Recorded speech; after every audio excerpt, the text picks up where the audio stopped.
Hello दोस्तों, आप सभी का स्वागत है आपके अपने यूट्यूब चैनल एजुकेशन 25 में। दोस्तों, आज की इस वीडियो में मैथ के कुछ इंपॉर्टेंट क्वेश्चन करने वाले हैं। दोस्तों, इस वीडियो में मैथ के उसी प्रकार के क्वेश्चनों को शामिल किया गया है जिस प्रकार के क्वेश्चन एग्जाम में पूछे जाते हैं। तो वीडियो काफ़ी इंपॉर्टेंट होने वाली है, वीडियो को पूरा देखना। आइए शुरू करते हैं। पहला क्वेश्चन है, किसी संख्या में से 600 को 75% का 2/3 घटाने पर 320 प्राप्त होता है, वह संख्या कितनी है। यानी कि क्वेश्चन में दे रखा है किसी संख्या में से 600 को 75% का 2/3 घटाने पर 320 प्राप्त होता है, वह संख्या कितनी है। यानी कि इसमें निकालना है संख्या। तो संख्या मान लेते हैं x। संख्या क्या मान लेते हैं x। तो x में से घटाने पर क्या घट रहा है, 600 का 75% का 2/3। तो x माइनस 600 का 75%। तो का की जगह आ जाएगा गुणांक का चिन्ह और 75% को लिखेंगे 75/100। 75/100 का 2/3 घटाने पर 75% का 2/3, तो ये हो जाएगा गुणा 2/3। घटाने पर कितना प्राप्त होता है, 320। तो बराबर में आ जाएगा 320। बराबर में कितना आ जाएगा, 320। अब ये 2 जीरो से 2 जीरो काट देंगे और 3 से 75 कटेगा 25 बार। तो ये हो जाएगा 6 गुणा 25 गुणा 2, तो आ जाएगा 300। तो ये हो जाएगा x बराबर 320। यहाँ क्या दे रखा है, 320। तो यहाँ पर 320 लिखेंगे। 320 या माइनस में कितना आ जाएगा, 300। तो उधर जाएगा तो ये हो जाएगा प्लस के 300। क्या हो जाएगा, प्लस के 300। प्लस के 300। तो 320 प्लस 300 करेंगे तो ये आ जाएगा 620। कितना आ जाएगा, 620। तो वह संख्या कितनी आ जाएगी, 620। तो इस क्वेश्चन का आंसर हो जाएगा ऑप्शन नंबर सी। अगला क्वेश्चन है, एक मिट्टी के शंकु की ऊंचाई 24 सेंटीमीटर और त्रिज्या 6 सेंटीमीटर है। एक बच्चा इस शंकु की मिट्टी से एक गोला बनाता है, गोले की त्रिज्या सेंटीमीटर में होगी। यानी कि क्वेश्चन में दे रखा है एक मिट्टी के शंकु की ऊंचाई 24 सेंटीमीटर और त्रिज्या 6 सेंटीमीटर है।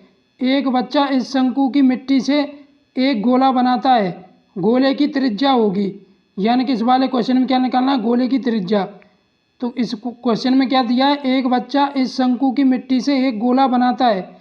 यानी कि शंकु से क्या बनना है, गोला। तो शंकु से गोला बनेगा तो गोले का आयतन और शंकु का आयतन क्या होगा, बराबर। तो गोले का आयतन लिखेंगे यहाँ पर। तो गोले का आयतन होता है 4/3 pi R cube. 4/3 pi R cube बराबर। अब लिखेंगे शंकु का आयतन।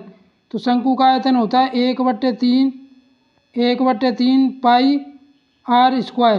तो आर का मान कितना दे रखा है, 6 सेंटीमीटर। तो यहाँ पर लिखेंगे 6 का स्क्वायर। 6 का स्क्वायर इंटू एच। एच कितना दे रखा है, 24 सेंटीमीटर। गुणा में आ जाएगा 24। गुणा में कितना आ जाएगा, 24। तो ये 3 से 3 कट जाएगा, पाई से पाई कट जाएगी और 4 से 24 कटेगा 6 बार। तो यहाँ पर क्या बचेगा, आर क्यू। यहाँ पर क्या बचेगा, आर क्यू बराबर 6 की घात 2 इंटू 6 की घात 1। तो ये कितना हो जाएगा, 6 की घात 3। कितना हो जाएगा, 6 की घात 3। तो 3 से 3 कट जाएगा तो आर बराबर कितना आ जाएगा, 6। आर बराबर कितना आ जाएगा, 6। यानी कि गोले की त्रिज्या कितनी आ जाएगी, 6 सेंटीमीटर। तो इस क्वेश्चन का आंसर हो जाएगा ऑप्शन नंबर ए। अगला क्वेश्चन है, दो संख्याओं का गुणनफल 2028 है और उनका मासा 13 है, ऐसी संख्या युग्मों की संख्या होगी। यानी कि क्वेश्चन में दे रखा है दो संख्याओं का गुणनफल 2028 है और उनका मासा 13 है, ऐसी संख्या युग्मों की संख्या होगी। यानी कि संख्याओं का मासा कितना दे रखा है, 13। तो दो संख्या हो जाएंगी 13x और 13y। 13x और 13y, इनका गुणनफल कितना दे रखा है, 2028। तो गुणा कर देंगे, बराबर में आ जाएगा 2028। कितना आ जाएगा, 2028। तो 13 गुणा 13 करेंगे तो आ जाएगा 169। कितना आ जाएगा, 169। तो x बराबर 169 भाग में चला जाएगा तो ये हो जाएगा 2028। कितना हो जाएगा, 2028 बटे 169। 169। तो 169 से काटेंगे 2028 तो ये कितनी बार कटेगा, 12 बार। कितनी बार कटेगा, 12 बार। तो आगे क्वेश्चन में क्या दे रहा है, ऐसी संख्या युग्मों की संख्या होगी, यानी कि 12 के निकालने अभाज्य गुणनखंड। तो 12 के अभाज्य गुणनखंड क्या निकालने हैं, 12 के अभाज्य गुणनखंड। तो 12 के अभाज्य गुणनखंड होंगे 1 गुणा 12, 1 गुणा 12 और 3 गुणा 4। क्या होंगे, 1 गुणा 12 और 3 गुणा 4। तो ये कितने युग्म में, 2 युग्म। कितने युग्म में, 2 युग्म। तो इस वाले क्वेश्चन का आंसर हो जाएगा ऑप्शन नंबर बी। अगला क्वेश्चन है, इस समय मेरी आयु मेरे पुत्र की आयु से तिगुनी है, 15 वर्ष बाद मेरी आयु मेरे पुत्र की आयु से दोगुनी होगी, हम दोनों की आयु का योग है।